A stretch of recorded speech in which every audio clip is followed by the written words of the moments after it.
Hello good people and welcome back to my channel. Today I'm having a sit down video and I kind of enjoy these videos basically because I get to talk about my journey and I share with you our journey, how it's been. And today I'm privileged to have a guest in my video, in my channel, the first guest ever, and I'm so excited because of the topics that we're going to cover today. Her name is, I'll allow her to introduce herself, please. Hey guys, I'm Florida Kendi. You can call me Mama Jakes. Yeah. If you're new here, my name is Maureen Camila. I share content around lifestyle, travel, and family. So, welcome to my channel, and I hope you enjoy and get to learn from our experience. So, my guest, as she said, she's Kendi, and I'll share a very brief introduction of how we met. We She has a special kid like I do. So there is this group formed by Furaha Center. Furaha Center is a program where they offer therapy services for free. So we met through the WhatsApp group. I didn't know her. I don't know a lot of moms there, but there is a time Maxine was withdrawn from her medicine. So I had these epilim that were lying around in the house and I thought they could help someone because these medicine are so expensive.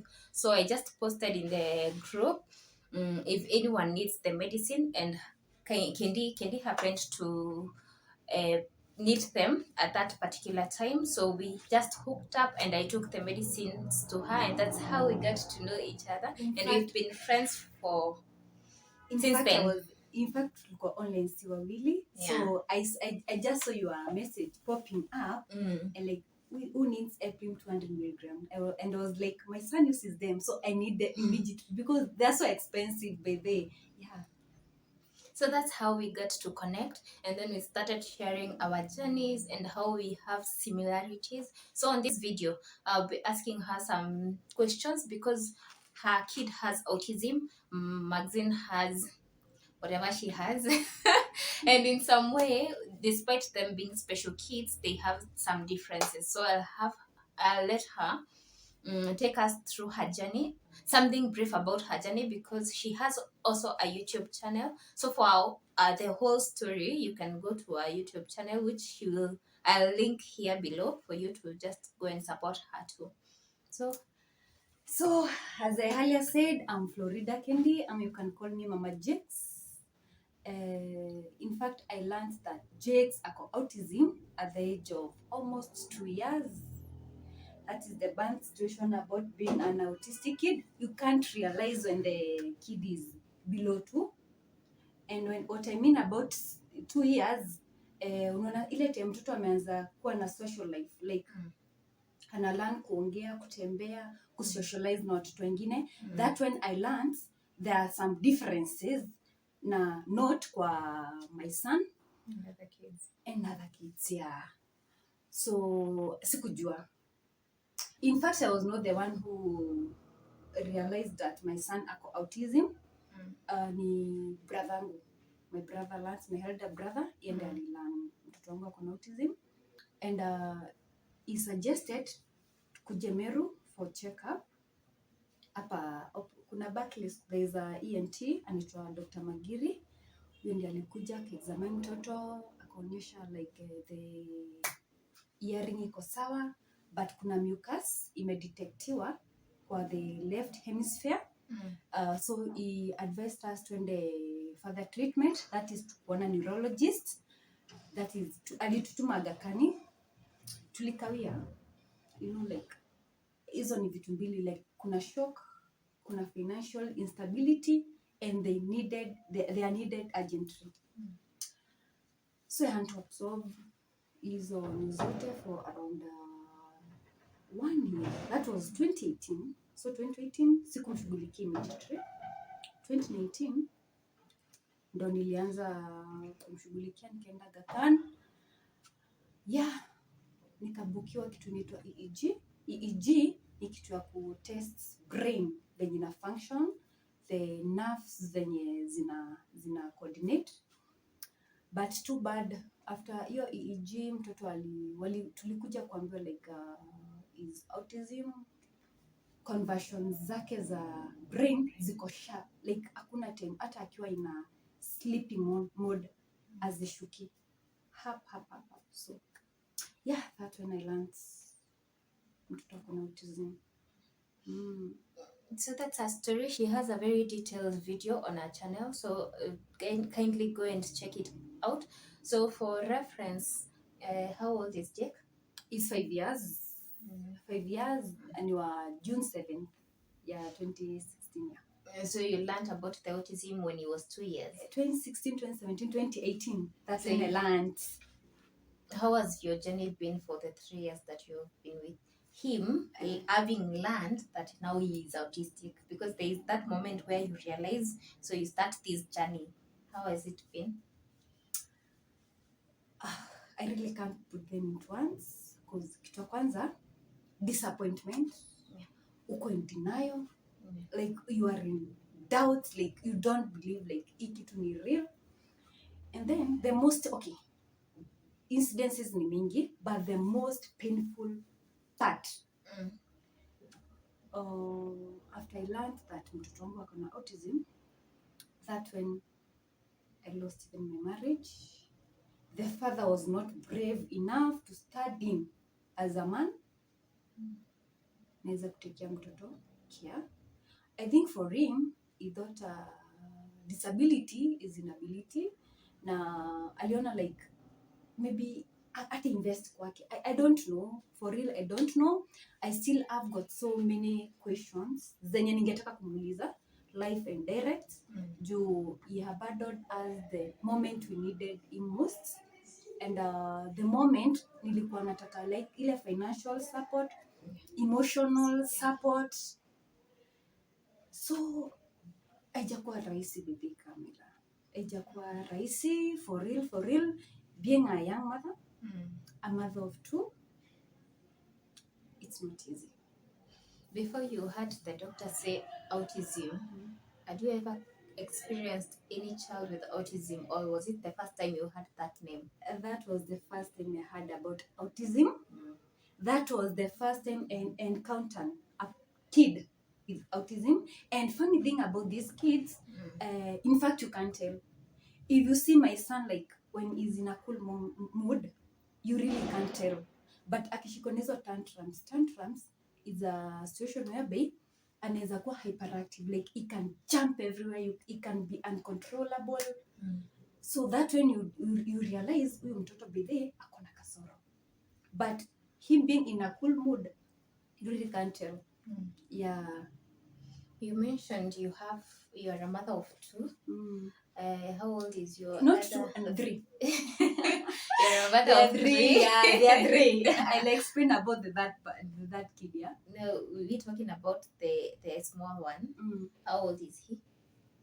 He's 3 years. He's 3 years. Yeah. How do they relate with Jake?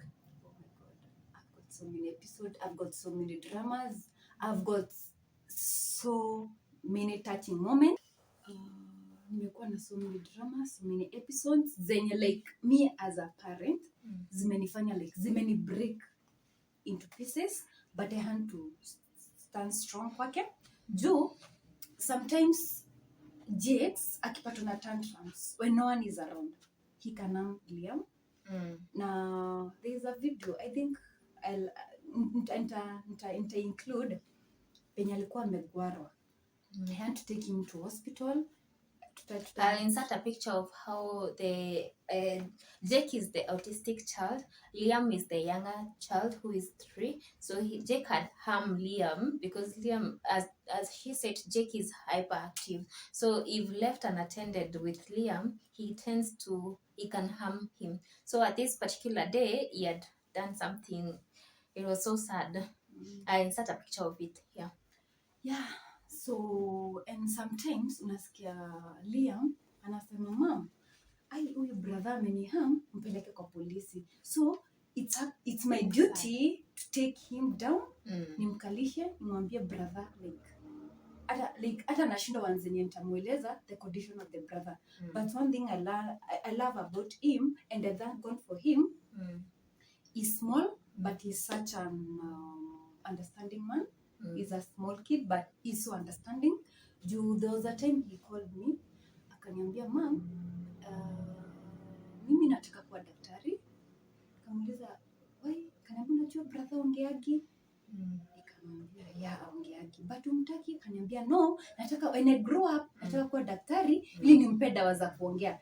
Literally because unacheki hizi Eplin, the medicines zenye au watoto Jakes amekuwa akikunywa all through. It's so difficult kwa pio dawa. So Liam has been end alikuwa anamfunga pua. So like he has been there supportive. Yeah. So I think ni God by the way haizi kupatia mzigo yenye huwezi weza. At least balance. Liam can understand Jakes. Jakes sometimes can't understand him, but he's still okay. Yeah. So how do you divide your attention so that Liam can't feel left out, considering Jake needs all your time? It's hard. But I've got a very supportive nanny. It's called Pauline. Pauline, okay, kitambo, it was so difficult. Like, kuna time tu nilikuwa nakaa tu nalia, like, nalia tu nikiona like the rivals, brotherhood rivals, zilikuwa too much. But kwa Pauline, he knows how to tame. And in some incidents, me would avoid sana kukaa nyumbani.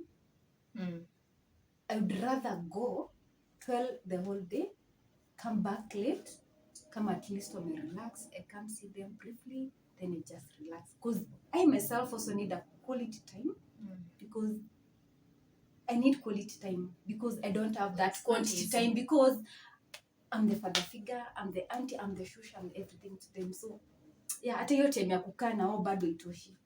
Yeah, but it's hard. Yeah, it's hard.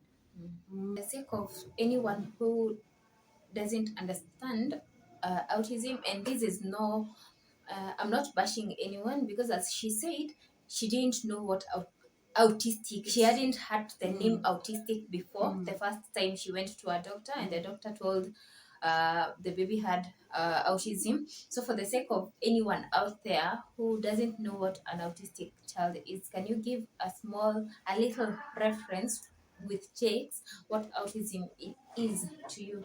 Yeah. The good thing about autism, you can tell. You understand? It's all about behavior. Sana, someone might judge mtoto ana good manners. Yeah, I've encountered so many incidences. Kasa is like, he can come here, like he want to, anataka kuangusha kila kitu chini. Kila kitu, like, yani, our disorganized kila kitu. And then pia, hawanaga high contact. Like, unaweza mpiga more than 100 pictures na mtoto anini. And then pia they have got funny behavior. They have got funny behaviors whereby you may come to realize more than 3,000 kids when you're like unajua nimefanya a lot of research. Wengi they like wanapenda empty bottles, wanapenda kuzishake hivi. Like unaona he's so much into this is also autism. And then pia unaweza ona kuna wenye like wanakuwa kiblock masikio, they are irritated na loud music. And then pia kuongea, they don't talk, but kuna wenye ongea by the kuna wenye wana catch up speech later ama wanakuwa na nini, but wako hizo autistic behaviors. Yeah, and then pia they don't have the coordination. You can correct Jakes more than 100 times per day. Usieki hapo. So yeah. Wako niyo recurring behavior. Yeah. Was Liam planned? Because I'm in that position where I want a second. I saw that coming. I don't know how to move from it. I'm scared for one. I'm in that position where I want a second born, and I don't know how to go about it, because one, I'm afraid, having been with Kendi for all these years. Kendi's turning 6, and I'm scared that I won't be able to give my all to Kendi if I get another child. So how did you come to decide that you need another baby, or was it by accident that Liam came?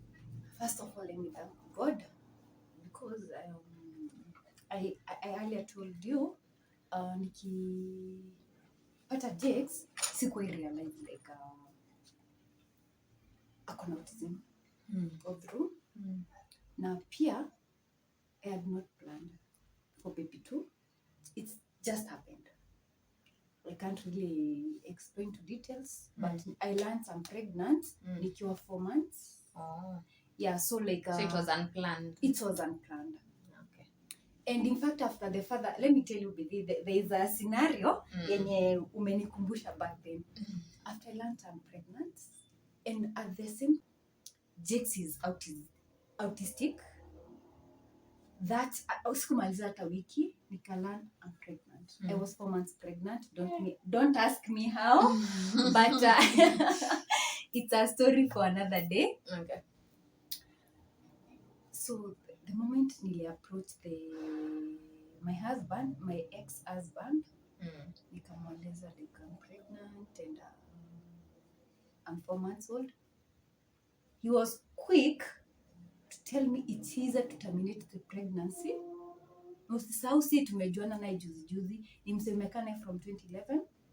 We terminate the pregnancy na ili tuweza kufocus kwa Jakes. But I knew it has come because the reaction yenye alinipea after nilimwambia mtoto ako autism, he told me mtoto anahitaji maombi. But he told me so, mtoto ana kasoro, mtoto anahitaji maombi, and saidia kwao hawana mtoto mlemavu. That was the response. So niko na vitu mbili za kuabsorb at the same time. You're pregnant. Autistic kid. Na ambapo nifanya abortion, niko 4 months. So I had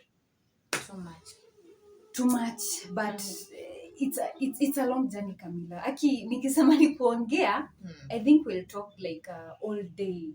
I've got so many episodes zenye zimenifanya at least nikuwe strong. But kwako, I know it's not easy.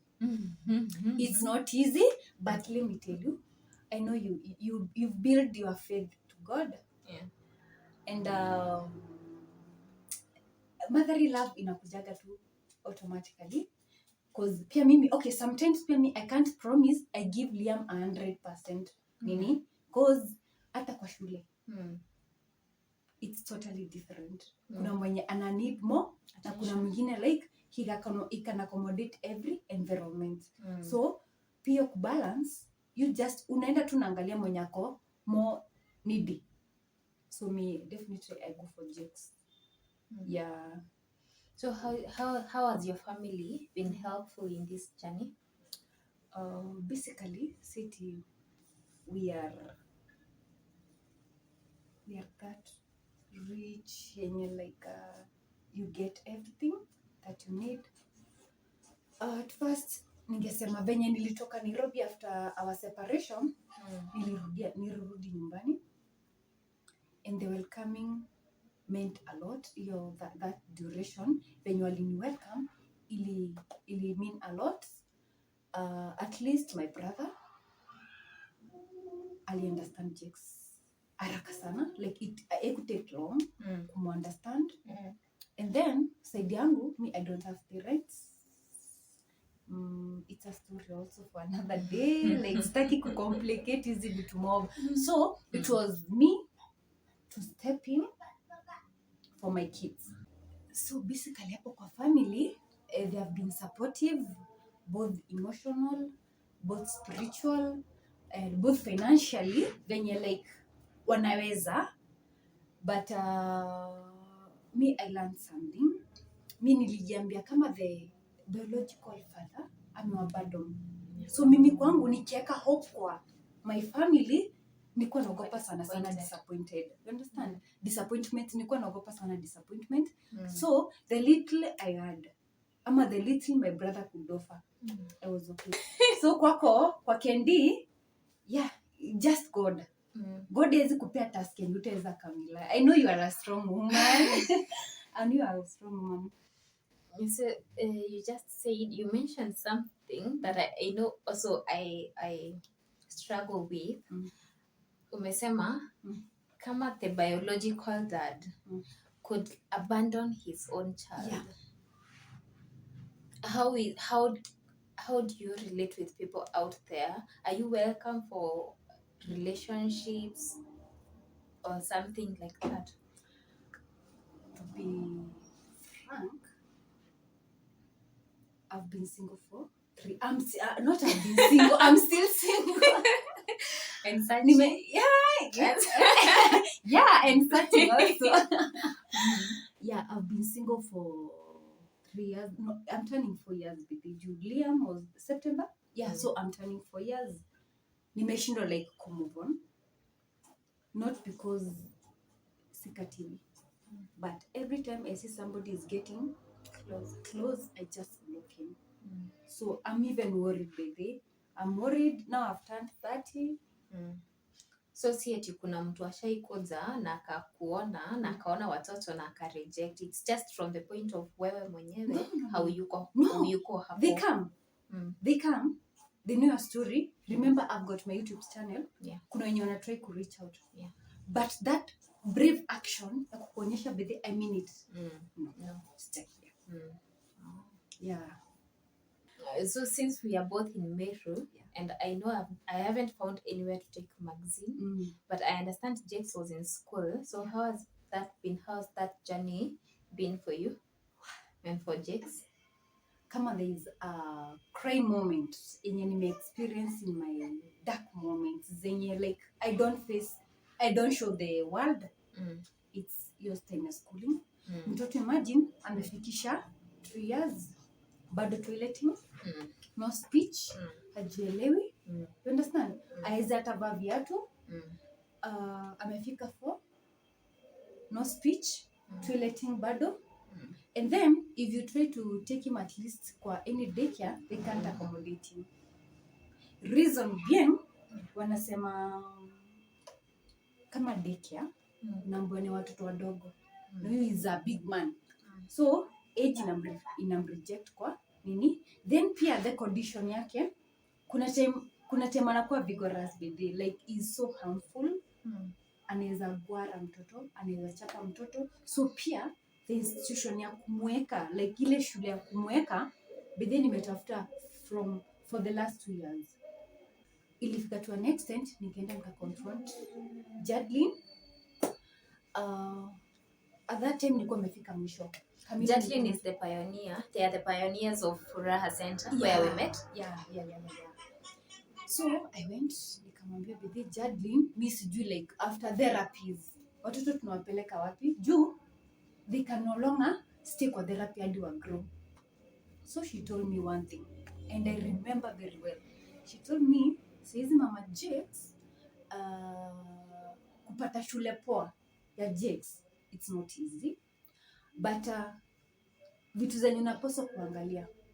Jakes, don't let him struggle kuelewa mwalimu. Let the teacher struggle kumwelewa. So in that word, nakwambia like better take him to a better school, better stream. Juu unaona ile alinipa example akaniambia unaona the first day in school huyo mtoto venye atakuwa accommodated ndio ita detect kama the following day pia mtoto atachangamkia kwenda shule. And the good thing about this kid, memories. They are good at keeping things. So she told me I'll refer you to Ripples International School kwa hizi signs za Kiboka. You'll go there na mtoto utaenda na yeye afanywe interview, then they'll see the way forward. But me, I was trying to escape because it's so expensive. Comparing na my source of income, like ilikuwa low. I think Ripples is the second expensive school in Meru. Yeah, it's around first round nilipa around 3,000. 3,000 your cushion money, blah blah blah blah blah.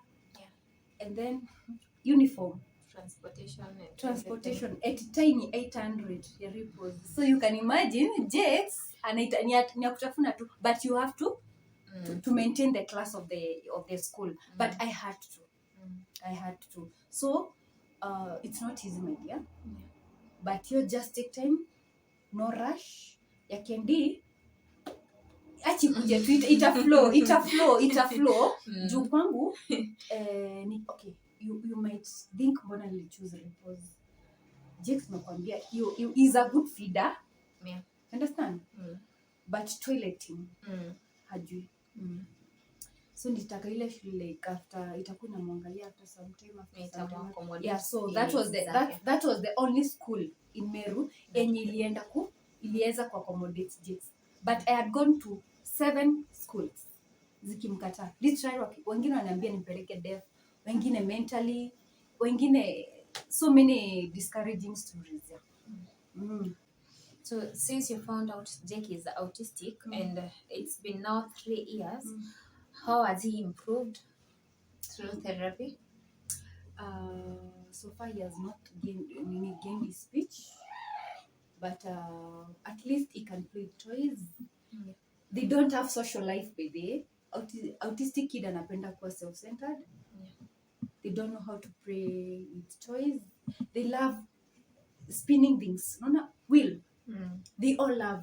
But they share the common in hizo ni vitu hata ukigoogle you'll see them, and nime experience kwa mtoto wangu. But hizi he can make turns. Like unaweza mpigia mpira, like kitambo alikuwa anatoroka ama anaibeba. But hizi he can make turns kwa kucheza. Anaweza feed himself vizuri, atumii mikono ama at least hizi akona manners. Is trying. Toileting naweza mbranch 20%, but kitambo was 0. But hizi naweza branch 20%. He has really improved. And then pia if you are not keen, you won't realize their daily milestone. So me, I'm very cautious kwa yeye, so at least niweza capture small things. And how is it challenging when you go out with JAKES knowing that he is hyperactive for social gatherings, maybe church, because we don't want to hide our kids, we want to expose our kids, and exposing them means going with them out there. So how has it been going with JAKES out? Sijaenda na JAKES supermarket. And the last time I went nilikuwa nimembeba na leso. So you can imagine the stare. Different people. Kwa hoteli karibu nilipe bills zenye si zangu. Unapata umeorder chips na nyama, but anataka sausage. And unaona kitani hivi vina flash. Mimi muita flash. Ameenda na grab. You understand? So like some episodes are so annoying, but you need to unajipeleka kwa mkutano, unasema at the end of the day wewe ndio uko na akili. So and then pia church imekuwa a big imekuwa a big what do you call it? A problem. Okay, kwa church nayo I won't lie. Imekuwa a big problem.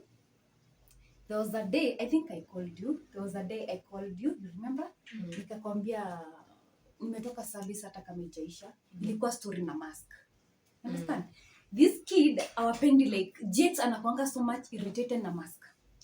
So the moment ameona nimevaa mask, yeye ni grab hivi anaitoa. Na kwa kanisa lazima uneni. Understand? And then the church members they think like huyu mtoto like mbona anakucontrol. Wanaona kama ako spoiled. And they are so quick to judge. I'm sorry to say so, but you should not judge. So hiyo nilitolewa nje.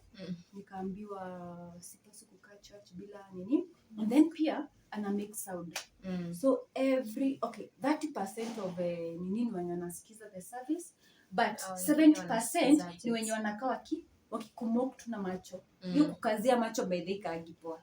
So we can say there is stigma around us with children who have special needs, and for us special parents, it's the last thing that we need is stigma. The last thing that we need is people looking at us and wondering what is happening.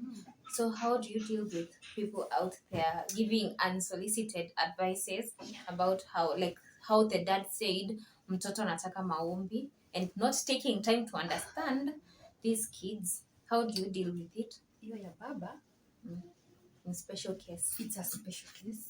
Right now nilifika a place whereby I sat down nikasema like si wengi wanajua more about autism, and it's my task. There was a time I said kwa JAKES I'll be his voice and you'll be my heart. So every challenge, every question, every stigma that I get outside, I have to face it, kueducate watu more about autism, because nilikam realize like si wengi wanajua autism ni nini. So it's my task to speak on his behalf, to explain the society what autism entails. So we want to educate people out there and also create awareness for these kids, because these things are happening. Maxine was born normal, then she got sick, and here I am. So it's not like an exception for anyone out there. So we are creating awareness for anyone out there, and don't hide your babies. We are campaigning for that, for our babies to be exposed, for them to have this community where they can be happy and they can just survive in a very good environment. So what can you tell a mom who has an autistic kid to encourage them? First of all, acceptance stage is the most starting point, yeah. Kujirealize na kuelewa what is happening in your life. Kitu ingine, usifiche mtoto, speak out, advocate for these kids because they need us. Hii life iko na full of judgments, and kuna venye like as a mom ama as a dad, usipo like stand kwao, they will end up hating themselves, ama they will end up hating their world, because these kids, they have their own world. The things you find that are so important kwako. Like unaona sasa, I can give you a good example. Unaona ukipea mtoto kama JAKES chakula, after amekula ni sahani iko na chakula, sahani iko na importance kwake, but after amemaliza he just throw away. So the things we value kwao, they are totally different. So understand your kid, be there for him, and then also there's one thing that sisi usahau. There are some autistic behaviors we need to tame also as parents. We don't have a special word for this kid. So let's say kama kuna ile behavior like unaona mtoto like it's so irritating, just try and tame it in the best way possible, ili this crooked environment iweze kumaccommodate. Yeah, so basically you too. So thank you Kendi for being in my channel, for making time to be here. Maxine joined us because she was throwing tantrums, so accommodate her. So thank you for tuning in. I hope you have learned one or two things. If you haven't subscribed, kindly subscribe to my channel, share widely to your friends, and like this video.